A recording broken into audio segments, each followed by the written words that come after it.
The movies may be struggling when it comes to the box office in 2024, but the show must go on!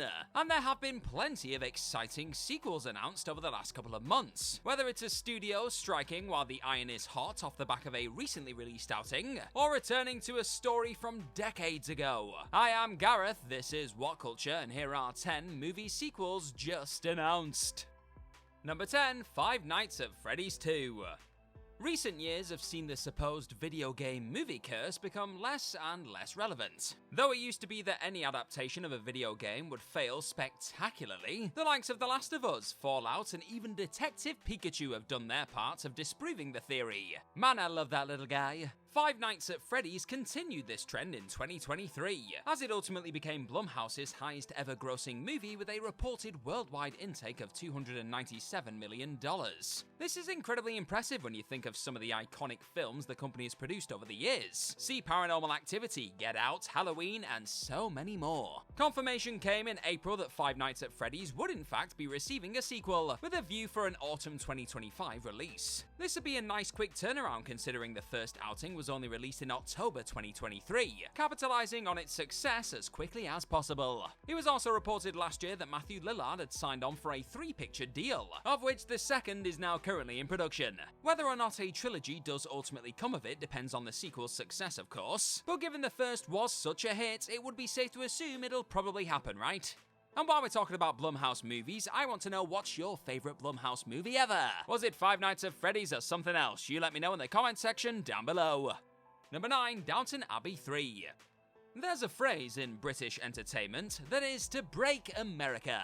No matter how popular a TV show is in the UK, it is incredibly difficult for that success to carry over across the pond to the US. In some ways, that's actually the pinnacle of what could be achieved. That's not to say that it's impossible though, as the unstoppable Downton Abbey has proven time and time again. It's a show that has become insanely popular the world over, so much so that both ventures onto the big screen have audience scores on Rotten Tomatoes well into the 90s. Impressive stuff, I'm sure you'll agree. Thanks to that popularity, 10 years after the series ended, and 3 years after the second movie, Downton Abbey: A New Era, 2025 is set to see the completion of its trilogy. The majority of the main cast will return, as well as Julian Fellowes, who wrote the previous films, and Simon Curtis, who directed A New Era. Though at this stage, details on the story are scarce, the involvement of Paul Giamatti reprising his single appearance role as Harold Levinson may suggest a journey across the Atlantic may be on the cards.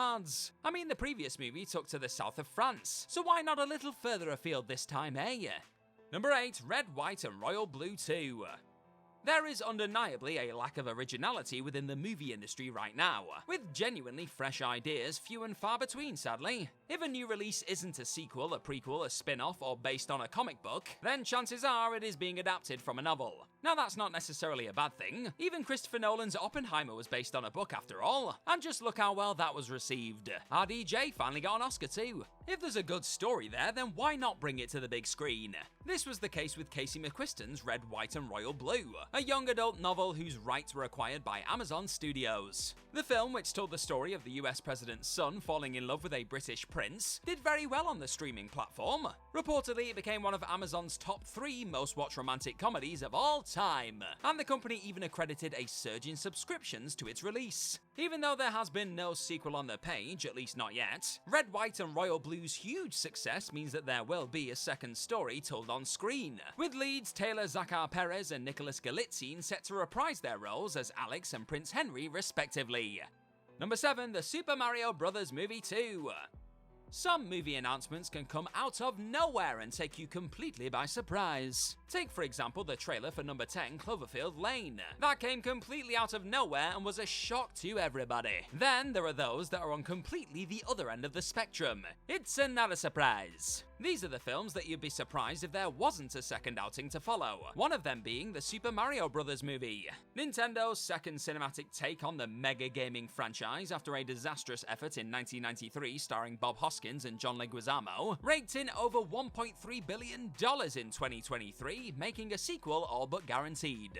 At the 2024 Mario Day event, it was announced that the world of the Super Mario Bros. Was expanding, and though technically there was no mention of the word sequel in the video clip, It's hard to imagine anything else, really. Aaron Horvath and Michael Jelenic are both back to direct, and it makes a bit more sense to capitalize on a sequel before going into spin-off territory. The world expanding may be referencing the original movie's post-credit scene that teased an appearance of the franchise's resident dinosaur, Yoshi. It's not difficult to picture a big chunk of the story taking place away from the Mushroom Kingdom on Yoshi's Island. The only thing anyone truly knows at the moment, though, is that it will be released on April 5th, 2026, just shy of 3 years after the original.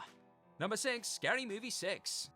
If you look at some of the most iconic franchises within the horror genre, they all have had sequels on top of sequels on top of sequels. Halloween, Friday the 13th, and Saw have all reached double digits, with A Nightmare on Elm Street and Scream not following too far behind either. It is perhaps fitting then that the movie originally created as a spoof of some of these titles is also getting the same sequel treatment. As of 2013, the Scary Movie franchise was 5 films deep, a number that will be added to with the announcement of Scary Movie 6. The film is set to release in 2025, with no details as to returning or new cast, directors, or plot as of yet. The only thing you can really be certain of is the same kind of goofy parody styling that made the first film so popular back in 2000. Since Scary Movie 5 in 2013, there has been a wealth of horror films released, leaving the latest addition to the franchise with no shortage of potential homages, spoofs, and plain old rip-offs to play with. Cheers for checking out this video today, my friends. Now hit that subscribe button down below for more of this what culture stuff in your day. Number 5, The Matrix 5.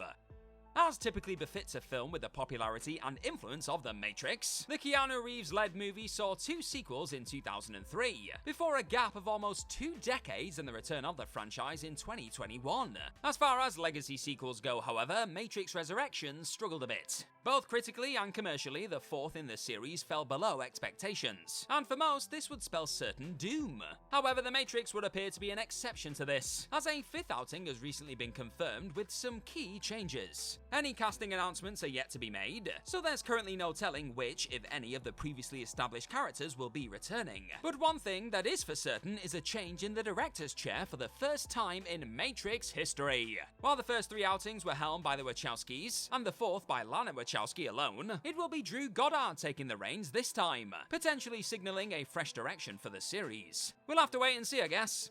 Number 4, Untitled Godzilla x Kong sequel. One of the few critically and commercially successful shared universes out there, the MonsterVerse has employed a relatively slow and deliberate build-up. By this point in the Marvel Cinematic Universe, there were 19 movies compared to the Godzilla and Kong's 5.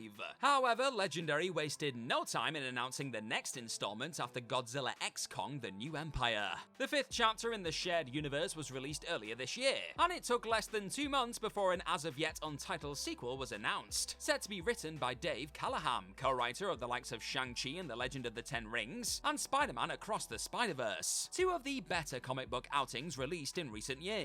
Exactly where the franchise will be taken next is unclear, but what we do know is that director of both Godzilla vs. Kong and The New Empire, Adam Wingard, is out this time, with I Am Mother director Grant Spattori reportedly taking over instead.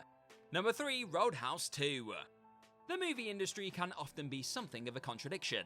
Often there is animosity surrounding the perceived lack of creativity within Hollywood, and the seemingly endless cycle of reboots. And yet something like 2024's Roadhouse is released on Amazon Prime and it breaks viewing records. Madness. The reimagined telling of the 1989 action classic, with Jake Gyllenhaal in the leading role of Dalton rather than Patrick Swayze, became Amazon's most watched original film ever, drawing in over 50 million views throughout its first 2 weekends. Needless to say, Roadhouse was a pretty big deal when it dropped in March 2024. Aside from the popularity of the original, there was also the star power of Gyllenhaal's name and the fact that UFC legend Conor McGregor made his acting debut near the top of the bill. All this added up to the announcement of a sequel. As always at this point, details are incredibly scarce outside of the fact that Gyllenhaal's Dalton will return. No word as of yet on McGregor, and though there was a straight-to-DVD sequel to the original released in 2006, it's unlikely that anything will be pulled from something boasting a putrid 33% on Rotten Tomatoes. Number 2, Happy Gilmore 2.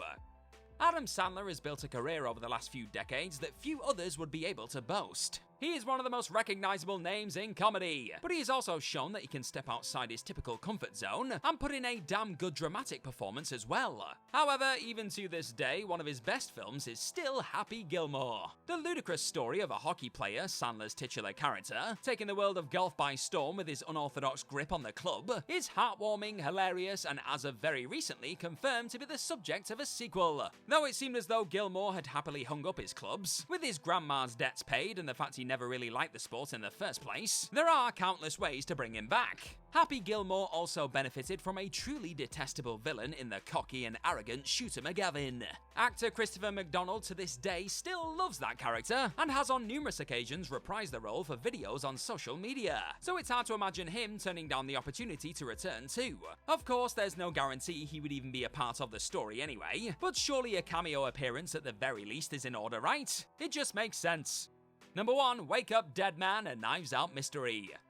It may have been expected ever since Glass Onion released rave reviews matching that of the original Knives Out, but Rian Johnson has finally confirmed on social media that a third Benoit Blanc mystery is coming next year, and will be titled Wake Up Dead Man, a Knives Out mystery. After first figuring out how Harlan Thrombey was killed in Knives Out, and getting to the bottom of the death of Andy Brandt in Glass Onion, Daniel Craig's Benoit Blanc will have a brand new mystery to tackle in 2025, with an all-new cast joining him too. Right now, there are new additions to the cast being announced almost every day, but at the time of recording, the already impressive list includes Josh Brolin, Thomas Hayden Church, Josh O'Connor, Kaylee Spaney, Andrew Scott, Kerry Washington, Glenn Close, Jeremy Renner, and Mila Kunis, with Tom Hardy and Lindsay Lohan heavily rumored to be joining them as well. That is a cast, folks. And if Rian Johnson's past 2 movies are anything to go by, this one is going to be a whole lot of fun, my friends, so buckle up.